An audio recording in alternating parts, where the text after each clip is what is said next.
Shalom, selamat pagi semua. Senang sekali kita masih ada di dalam program Sarapan Sorgawi bersama Miss Grace dan seluruh keluarga besar Sekolah Kasih Bagi Bangsa. Mari para kerabat dan sahabatku dan semua yang sedang menantikan Sarapan Sorgawi, kita naikkan dulu pujian Selamat Pagi Bapa.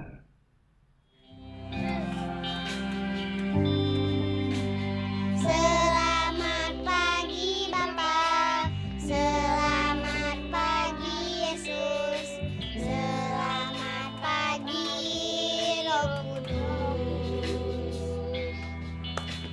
Terima kasih atas anugerah-Mu semalam telah berlalu. Ku memuji, ku bersyukur, memuliakan nama-Mu. Allah Bapa, Putra Roh Kudus, terima kasih. Mari kita berdoa. Bapa dalam surga, terima kasih buat cinta-Mu yang begitu luar biasa di dalam hidup kami. Terima kasih untuk pagi ini, terima kasih untuk pemeliharaan-Mu, terima kasih untuk setiap pertolongan dan penghiburan yang boleh Engkau berikan kepada kami. Bapa, kami telah siapkan piring hati kami, kenyangkan kami dengan firman-Mu agar iman kami terus bertumbuh, terus disehatkan. Di dalam nama Tuhan Yesus kami berdoa, amin. Anak-anakku yang Tuhan kasihi, kita memasuki minggu pertama di bulan Mei. Ya, siswa kelas 6 baru saja menyelesaikan ujiannya, dan siswa SMA, SMP sudah menyelesaikan ujiannya, dan masih ada beberapa nilai-nilai yang harus dilengkapi. Jangan lalai ya. Mari kita lalu siswa-siswa yang kelas lanjutan, terus kejar nilaimu terus, meskipun mendekati hari-hari terakhir di tahun ajaran 2020-2021 ini, jangan ada satupun nilai yang dinyatakan kurang, karena kalian adalah anak-anak yang diberkati Tuhan. Minggu ini firman Tuhan bertema tentang fokus. Fokus artinya kita melihat, berpikir, menginginkan, berperasaan kepada satu hal, ya, bukan kepada hal-hal yang lain. Fokus berarti kita hanya melihat kepada satu yang menjadi fokus kita, bukan nanti ke kiri atau ke kanan, atau kita berhenti atau kita berjalan lurus. Dan firman Tuhan pada pagi hari ini berjudul fokus kepada perintah Allah. Di dalam hidup kita sudah kenal berdasarkan firman Tuhan yang kita sudah pelajari, yang terus menerus kita disampaikan kepada setiap kita, bahwa kita ini bukan jadi dari sebuah batu, kita bukan jadi dari sebuah zat, adanya zat di dalam alam ini, tetapi kita adalah ciptaannya. Siapa? Tuhan, dan Dia memberikan nafas hidup kepada setiap kita. Dan ketika Dia memberikan hidup kepada kita, Dia tidak melepas kita demikian saja, tetapi ada perintah-perintah yang harus kita taati. Kenapa? Apakah kita dijadikan budaknya? No. Tetapi perintah-perintah itu menjaga supaya kita tetap boleh ada menjadi ciptaan yang sesuai dengan kehendaknya.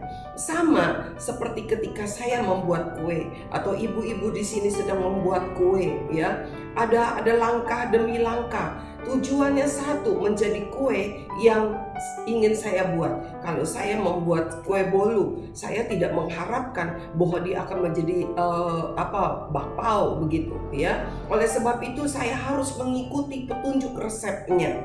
Saya harus mengikuti aturannya. Dan kalau tidak, maka apa yang saya buat tidak menjadi seperti apa yang saya inginkan. Nah, anak-anakku, para kerabat, para sahabat, dan saudara-saudaraku dimanapun saat ini yang sedang mendengarkan firman Tuhan kita akan baca di pertama-tama di dalam Kejadian pasal yang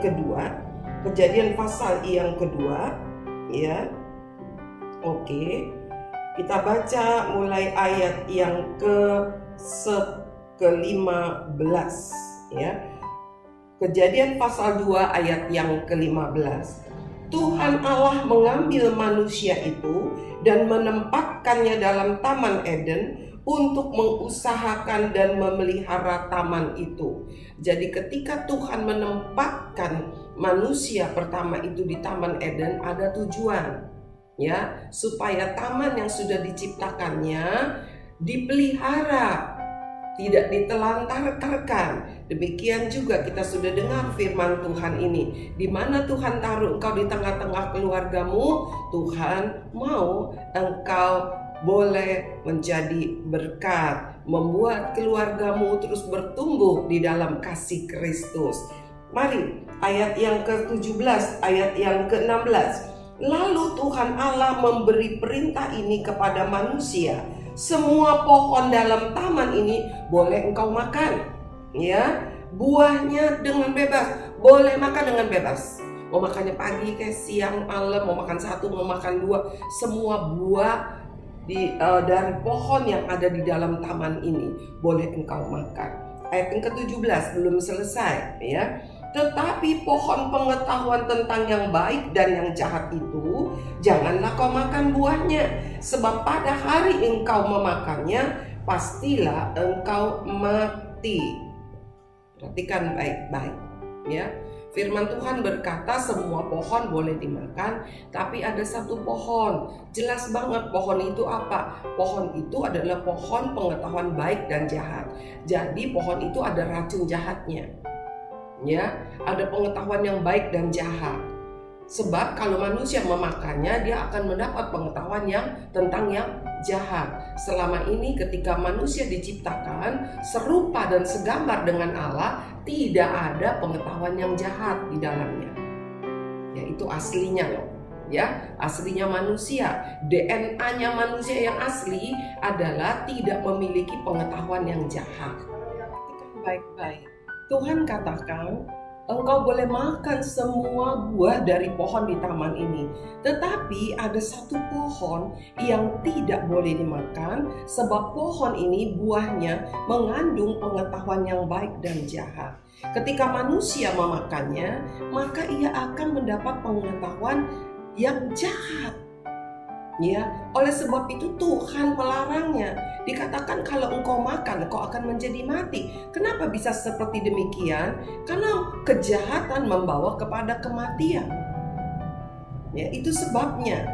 Bukannya Tuhan melarang karena ada sesuatu hal, tetapi justru untuk kebaikan daripada manusia itu sendiri. Ya, mari.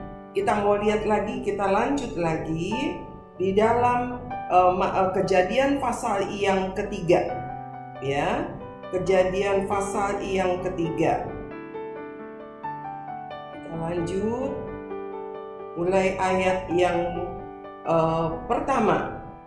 Adapun ular ialah yang paling cerdik dari segala binatang di darat yang dijadikan oleh Tuhan Allah. Ular itu berkata kepada perempuan itu, tentulah Allah berfirman, semua pohon dalam taman ini jangan kamu makan buahnya, bukan? Perhatikan baik-baik, ya. Ular binatang yang cerdik. Ular itu juga ciptaan daripada Tuhan. Tetapi saya mau katakan, kita sudah tahu bagaimana ular diperdaya dan diberdayakan, artinya dipergunakan oleh si iblis. Ya, mari. Ular ini berkata kepada perempuan itu, kepada Hawa, dikatakan tentulah Allah berfirman, semua pohon dalam taman ini jangan kamu makan buahnya, bukan? Pertanyaan saya, apakah firman Tuhan yang dikatakan ular itu benar atau tidak? Ya, saya mau katakan firman Tuhan. Sebab apa? Ular berkata, tentulah Allah berfirman. Jadi ular berkata kepada perempuan itu, seolah-olah apa yang dia sampaikan adalah firman Tuhan. Ya, dikatakan semua pohon dalam taman ini jangan kamu makan buahnya. Apakah demikian firman Tuhan? Tidak, ya. Tuhan katakan semua buah pohon di dalam taman ini, semua pohon buahnya, semua pohon dalam taman ini buahnya kamu boleh makan. Hanya ada satu yang tidak boleh, ya. Tapi ular berkata, iblis memakai si ular dan dia berkata, semua pohon dalam taman ini jangan kamu makan buahnya. Dibalik, ya. Lalu perempuan itu berkata kepada ular, ayat yang kedua, buah pohon-pohonan dalam taman ini boleh kami makan. Ayat yang ketiga, tetapi tentang buah pohon yang ada di tengah-tengah taman, Allah berfirman, jangan kamu makan ataupun raba buah itu, nanti kamu mati. Tuh, ya. Si Hawa, dia ingat benar firman Tuhan. Dia ingat benar perintah Tuhan. Semua pohon buahnya kamu boleh makan, tetapi pohon yang di tengah-tengah taman buahnya tidak boleh kamu makan. Jangankan makan, pegang aja, raba aja tidak boleh. Ya. Hawa tetap ingat kepada firman Tuhan. Kita lanjut lagi, ya. Ayat yang keempat. Tetapi ular itu berkata kepada perempuan itu, sekali-kali kamu tidak akan mati. Tetapi Allah mengetahui bahwa pada waktu kamu memakannya, matamu akan terbuka, ya, dan kamu akan menjadi seperti Allah, tahu tentang yang baik dan yang jahat. Ya, perhatikan baik-baik, ya. Perhatikan baik-baik. Ular dari pertama, si iblis dari awal memutarbalikkan firman Tuhan. Ketika Hawa berkata, dia menjawab sesuai dengan apa yang dia dengar dari Tuhan. Si iblis tetap menjawab dengan firman Tuhan yang dipalsukan. Ingat baik-baik, firman Tuhan yang dipalsukan, ya. Lalu ayat yang ke-6, kita lihat ayat yang ke-6. Demikian, perempuan itu melihat bahwa buah pohon itu baik untuk dimakan dan sedap kelihatannya. Lagi pula pohon itu menarik hati karena memberikan pengertian. Lalu ia mengambil dari buahnya dan dimakannya, dan diberikannya juga kepada suaminya yang bersama-sama dengan dia, dan suaminya pun memakannya. Anak-anakku, para kerabat dan para sahabatku, firman Tuhan pagi hari ini satu kisah yang terlalu sering kita dengar, tetapi pagi hari ini Tuhan kembali sampaikan kepada kita supaya kita boleh selalu ingat. Adam dan Hawa ingat nggak kepada perintah Tuhan, larangan yang diberikan? Kamu boleh makan semua buah dari semua pohon yang ada di taman ini. Tapi ada satu pohon yang kamu tidak boleh makan. Tetapi iblis memutarbalikkan firman Tuhan itu, dikatakan buahnya tidak boleh dimakan semuanya. Salah, ya. Boleh kok, cuma satu yang tidak boleh. Tetapi iblis bilang semua tidak boleh dimakan. Ya. Lalu perempuan itu bilang enggak begitu. Semua boleh dimakan, satu yang tidak boleh dimakan. Kalau dimakan nanti kami akan mati. Nah, ini dia. Ini dia letak kesalahannya. Ya. Kenapa saya mau katakan? Seharusnya perempuan itu, Hawa, tidak berjawab-jawab dengan iblis.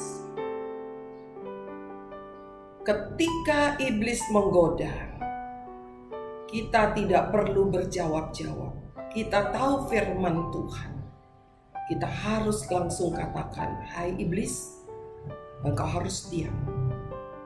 Firman Tuhan berkata, "Aku tidak boleh memakan buah itu. Engkau tidak boleh menipu." Tapi tidak. Hawa tahu gak firman Tuhan? Adam tahu gak firman Tuhan? Tahu banget. Tetapi dia tidak fokus kepada firman Tuhan itu. Dia tidak fokus kepada perintah Allah itu. Kenapa? Kita mau lihat ayat yang ke-6. Perempuan itu melihat bahwa buah pohon itu baik untuk dimakan dan sedap kelihatannya. Lagi pula pohon itu menarik hati karena memberikan pengertian. Matanya sudah mulai fokus kepada apa? Bukan lagi kepada pohon yang lain yang boleh dimakan, tetapi fokus kepada apa yang tidak boleh. Kemudian hatinya menjadi tertarik. Ada pepatah bilang gini, dari mata turun ke hati, katanya ya. Oleh sebab itu, pagi hari ini Tuhan mengajar kepada kita.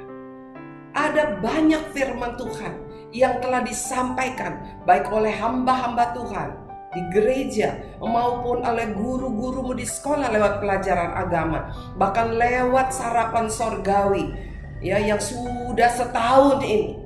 Anak-anakku, kerabat dan sahabatku, kita harus fokus. Jangan sekali-kali kita memberi kesempatan kepada suara si iblis untuk berbicara kepada kita. Jangan sekali-kali kita suka berjawab-jawab dengan si iblis.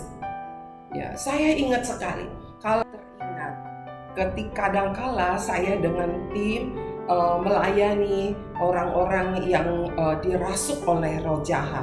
Ketika kami doakan, roh jahat di dalam orang itu berkata, "Jangan ganggu saya, dia milik saya." Tetapi saya tidak pernah mau tanya, ya, siapa kamu? Kenapa kamu milik dia? Sejak kapan dia menjadi milik kamu? Saya cuma katakan, saya dengan teman-teman, kami katakan, "Hai engkau roh jahat, engkau tidak punya hak di dalam hidup orang ini, sebab orang ini adalah milik Kristus. Dan kami katakan di dalam nama Tuhan Yesus, engkau harus keluar." Kami tidak mau berjawab-jawab dengan iblis. Kita adalah umat pilihannya. Kita tidak punya urusan dengan si iblis. Kita punya hak sebagai anak-anak Allah. Di dalam diri kita ada kuasanya yang besar. Anak-anakku yang Tuhan sayang, iblis seringkali menggoda kita. Ayo WhatsApp, jangan nonton YouTube, jangan kerjakan soal kamu. Ayo tiduran, ayo males-males, ya. Engkau tidak perlu berjawab-jawab. Iya juga ya. Iya dah, guru-guru juga nggak tahu ini kalau saya tidak kerjakan tugas atau saya tidak perhatikan benar-benar anak-anakku yang Tuhan kasihi. Jangan beri kesempatan iblis berbicara kepadamu. Fokus terus kepada apa yang menjadi perintah Allah. Fokus terus kepada apa yang menjadi firman Tuhan. Maka engkau akan hidup. Mari anak-anakku, firman Tuhan yang singkat pada hari ini mengajar kepada kita. Firman-Nya diberikan kepada kita supaya memelihara jalan-jalan kita terus jalan di dalam jalan-jalan kehidupan, bukan jalan menuju kematian kekal neraka. Sebab itu jangan sekali-kali engkau salah fokus, engkau mulai tertarik kepada tawaran si iblis. Engkau mulai tertarik kepada perkataan si iblis dengan berbagai cara. Iblis berbicara lewat tontonan. Iblis berbicara lewat pergaulan yang buruk. Iblis berbicara lewat segala macam apa yang di dunia lakukan. Tetapi perhatikan baik-baik. Kalau engkau fokus kepada perintah Allah, engkau tidak akan tertipu kepadanya. Jangan sekali-sekali matamu menginginkan, hatimu memikirkan apa yang ditawarkan oleh si iblis.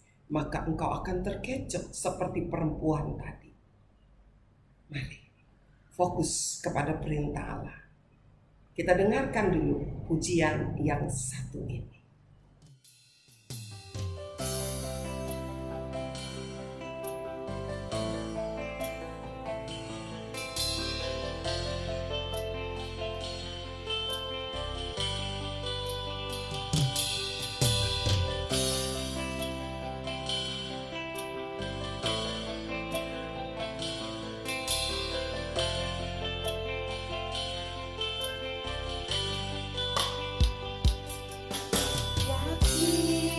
Saat kau berfirman, ku menang. Saat kau bertindak, hidupku hanya ditentukan oleh perkataanmu.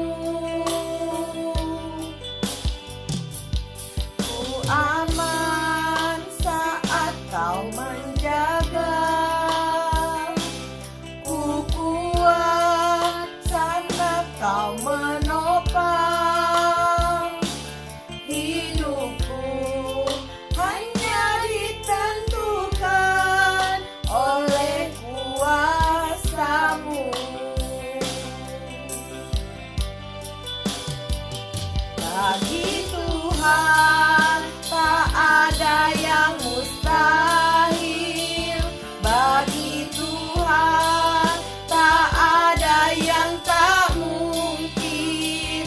Mukjizatnya disediakan bagiku. Ku diangkat dan dipulihkannya. Mari kita berdoa. Bapa dalam surga, terima kasih untuk firman-Mu pagi hari ini yang begitu menyenangkan hati kami, menguatkan kami. Kami kembali diteguhkan supaya kami di tengah-tengah kesulitan, baik sekolah online maupun pekerjaan-pekerjaan orang tua kami, bahkan setiap kami yang mendengarkan firman Tuhan ini, setiap kami berada di masa-masa sulit karena pandemi, tetapi kami mau tetap fokus kepada firman-Mu. Kami tetap mau fokus kepada perintah-Mu, karena kami tahu kami tidak akan menjadi terjatuh di dalam dosa. Terima kasih ya Tuhan. Roh Kudus, kuatkan kami. Terus ingatkan kami kepada firman-Mu. Jaga mata kami. Jaga apa yang kami dengar. Jaga apa yang kami inginkan. Jaga apa yang kami ucapkan. Jaga langkah kaki kami. Jaga apa yang kami lakukan. Supaya kami tidak salah fokus. Supaya kami tidak memandang kepada apa yang ditawarkan oleh si iblis. Terima kasih ya Tuhan. Di dalam nama Tuhan Yesus kami berdoa dan mengucap syukur. Amin. Anak-anakku yang Tuhan kasihi, ingat baik-baik. Firman-Nya telah banyak diberikan kepada kita. Fokus kepada firman-Nya. Kita akan terpelihara. Engkau akan terpelihara. Tuhan Yesus memberkati. Sampai bertemu esok pagi.